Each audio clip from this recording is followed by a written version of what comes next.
The Shakespearean Weather Service has issued a severe weather warning for all nations surrounding the Mediterranean Sea. A strong storm is steadily brewing over the ocean. Winds will exceed 60 miles per hour and waves will capsize any ship on the water. Please stay in shelter and do not venture outside. Unfortunately, the Duke of Milan and King of Naples were not able to receive such a message, as electronic communication did not exist. Because of this fact, we are able to enjoy Shakespeare's play, The Tempest. Who is William Shakespeare? William Shakespeare was born the third of 8 children in 1564 at Stratford-upon-Avon. His parents were Mary and John Shakespeare. William's family was middle class with some political connections. During his teenage years, Shakespeare is believed to have attended King's School in Stratford. He dropped out later and became an actor in The Queen's Men. Shakespeare later married his wife, Anne Hathaway, in 1582. They had 3 children, Susanna, Hamnet, and Judith.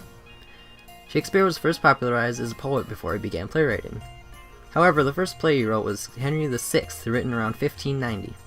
As a business venture, Shakespeare constructed his famous Globe Theatre in 1599. The precise cause of Shakespeare's death is uncertain. He died on his own birthday, April 23, 1616. Shakespeare is often attributed as England's most prestigious dramatists. Having his plays translated into 80 different languages, it is evident his works are popular worldwide to this very day. Shakespeare wrote The Tempest between 1610 and 1611. It was first performed for King James I by the King's Men. The idea for The Tempest could have come from a real-life experience told to Shakespeare by a voyager, although there is no clear literary source for this proposition.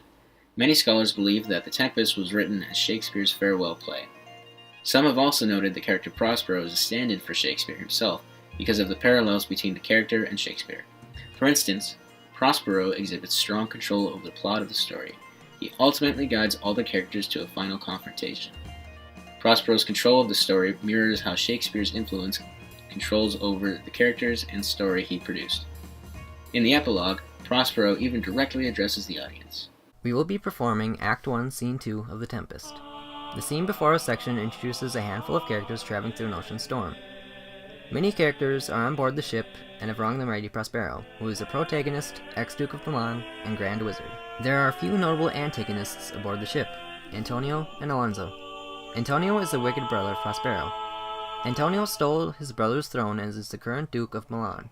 This forced Prospero to flee to the solitary island he currently inhabits. Antonio is power-hungry and has no regrets for his past actions. Alonso is the King of Naples. He and Prospero have not always seen eye to eye. As a matter of fact, Alonso assisted Antonio in usurping the Milan throne. As Alonso has matured, however, he begins to regret his actions towards Prospero. Antonio, Alonso, and some other minor characters are on the ship when a mighty storm causes the ship to wreck. These characters happen to land on Prospero's very own island.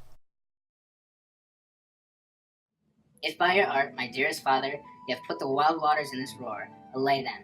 The sky, it seems, would pour down sinking pitch, but that the sea, mounting to the welkin's cheek, dashes the fire out. Oh, I have suffered with those that I saw suffer. A brave vessel, who had no doubt some noble creature in her, dashed all to pieces. Oh, the cry did knock against my very heart. Poor souls, they perished.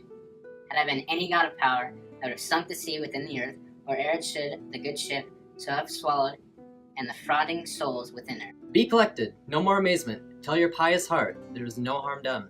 Oh, woe the day! No harm. I have done nothing but in care of thee, my dear one, thee, my daughter, who art ignorant of what thou art, not knowing, of whence I am, nor that I am more better than Prospero, master of a full poor cell, and thy no great father. More to know, did never meddle with my thoughts. 'Tis time I should inform thee farther. Lend thy hand, and pluck my magic garment from me. So, lie there, my art, wipe thou thine eyes, have comfort. The direful spectacle of the wreck, which touched the very virtue of compassion in thee, I have such provision in mine art, so safely ordered that there is no soul, no, not so much perdition as an hair betid to any creature in the vessel, which thou heardst try, which thou saw'st sink. Sit down, for thou must now know farther. You have often begun to tell me what I am, but stopped, and left me to bootless inquisition, concluding, stay, not yet. The hour is now come. The very minute bids thee ope thine ear. Obey and be attentive. Canst thou remember a time when we came unto the cell? I do not think thou canst, for then thou wast not out 3 years old. Certainly, sir, I can. By what? By any other house or person? Of anything the image tell me, that hath kept thy remembrance. 'Tis far off, and rather like a dream than an assurance, that my remembrance warrants. Had I not 4 or 5 women once that tended me?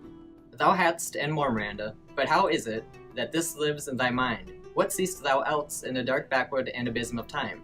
If thou rememberest aught ere thou camest here, how thou camest here thou mayst. But that I do not.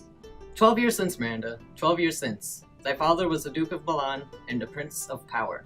Sir, are you not my father? Thy mother was a piece of virtue, and she said thou wast my daughter, and thy father was Duke of Milan, and thou is only heir and princess no worst issued. Oh, the heavens, what foul play had we, that we came from thence, or blessed was't we did. Both, my girl, by foul play, as thou say'st, were we heavened thence, but blessedly holp hither.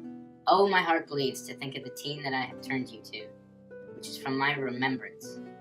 Please you, father. My brother and thy uncle, called Antonio, I pray thee, mark me, that a brother should be so perfidious.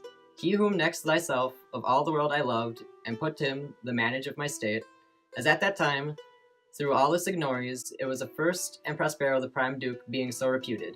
In dignity and for the liberal arts, without a parallel, those being all my study.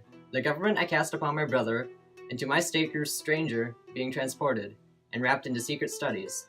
Thy false uncle, dost thou attest to me? Sir, most heedfully. Being once perfected how to grant suits, how to deny them, who to advance, and who to trash for overtopping, new created the creatures that were mine, I say, or changed them, or else new formed them, having both key of officer and office, set all hearts in the state. To what the tune pleased his ear, that now he was, the ivy which had hid my pricely trunk, and sucked my vigor out on it, though attendst not. Oh, good sir, I do. I pray thee mark me. I thus neglecting worldly ends, all dedicated to closeness and the bearing of my mind, with that which, but by being so retired, overpriced all popular rate in my false brother, awakened an evil nature and my trust, a falsehood in its contrary, as great as my trust was, which had indeed no limit, a confidence sans bound, he being thus lorded.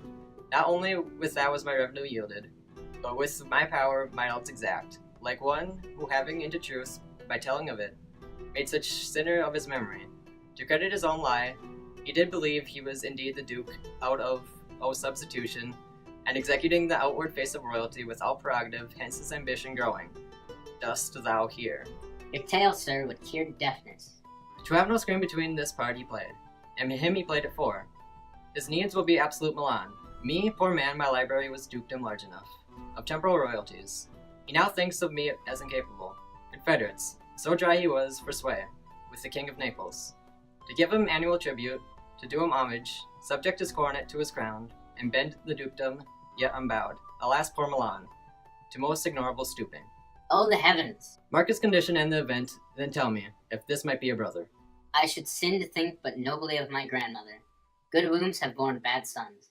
After the scene, the story continues to unfold. Miranda meets and falls in love with Ferdinand, a man who is separated from the other shipwrecked characters and also happens to be King Alonso's son. Prospero tests Ferdinand's devotion to Miranda by making Ferdinand do work for him. Over time, however, Prospero begins to approve of the man. Meanwhile, the other shipwrecked characters begin to explore the island to find the missing Ferdinand. When night strikes, the party rests. Antonio nearly murders King Alonso in his sleep so his son can secure the throne. But the murder is stopped by Prospero's fairy waking the whole crew with some music. The crew then continues to search for Ferdinand, until Prospero traps them. Meanwhile, a half-human, a jester, and a drunkard plan to kill Prospero. The half-human feels Prospero unjustly seized control of the island from his witch mother, and wants to control the island for himself. Prospero soon becomes aware of this scheme, and sets a trap to stop them as well. In the final act, every character met on the island comes together and Prospero confronts them. He forgives all who has wronged him, and reverses his own magical powers. Prospero plans to take everyone not belonging to the island back home.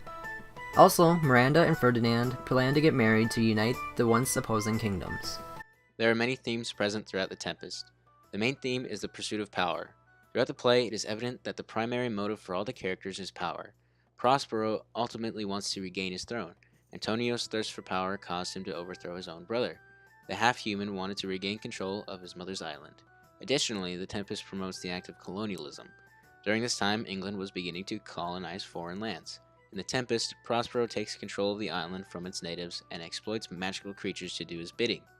Since Prospero is stronger than the island natives, he is assumed as the master of the island. This can be seen as validating English colonial efforts. Literary analyst Robert B. Pierce considers The Tempest to be one of Shakespeare's most fun plays. It was written primarily to serve as an entertaining story. However, Shakespeare still did manage to incorporate some deeper meaning. Morality and fairness in the play is addressed fairly ambiguously, especially when considering Prospero's actions. Almost all the other characters in the play display moral and immoral actions alike as well. Despite the play having a fairly happy ending, experts debate whether Prospero's ultimate forgiveness excuses his previous wrongdoings or not. We personally found The Tempest to be relatively mediocre compared to the plays that we've read so far. Shakespeare tries to incorporate both elements of a comedy and a tragedy without properly developing either element. The end of the play was particularly unappealing. After all the lead up to a grand finale where Prospero can finally achieve vengeance for those who have wronged him, he just forgives them. We consider Prospero's abrupt forgiveness anticlimactic. Overall, The Tempest was an alright story with some underdeveloped elements and an unsatisfying conclusion.